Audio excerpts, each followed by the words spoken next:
দর্শক, আমন্ত্রণ রাতে বাংলাদেশের আয়োজনে শুরুতেই জানাবো শিরোনামগুলো। সংবিধান সংস্কার পরিষদ নিয়ে সংসদে জামায়াত আমির ও স্বরাষ্ট্রমন্ত্রীর বিতর্ক। পরিষদ উহার প্রথম অধিবেশন শুরুর তারিখ হইতে 180 কার্য দিবসের মধ্যে জুলাই জাতীয় গণভোটের ফলাফল অনুসারে সংবিধান সংস্কার সম্পন্ন করিবে।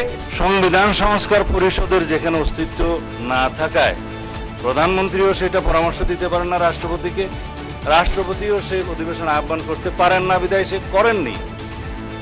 133টি অধ্যাদেশ যাচাই বাছাই করে 2 এপ্রিল রিপোর্ট দেওয়ার নির্দেশ স্পিকারের। সংবিধানে তত্ত্বাবধায়ক সরকার ব্যবস্থা ফিরিয়ে আপিল বিভাগের পূর্ণাঙ্গ রায়, সংসদের হাতেও থাকছে পরিবর্তনের সুযোগ।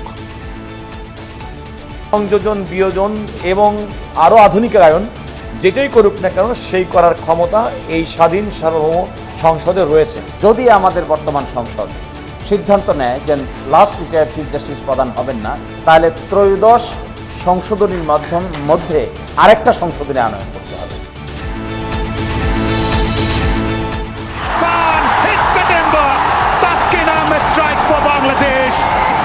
He removed Fahim Ashraf as Bangladesh can sense a victory here. Series নির্ধারণী ম্যাচে বাংলাদেশের দেয়া 291 রানের টার্গেটে ব্যাট করছে পাকিস্তান। জয়ের জন্য টাইগারদের প্রয়োজন 3 উইকেট। রেশনিং বন্ধ হলেও ফিলিং স্টেশন তেল নিতে দীর্ঘ লাইন। মধ্যপ্রাচ্যের পাশাপাশি তৃতীয় কোনো দেশ থেকে জ্বালানি আনার কথা ভাবছে সরকার।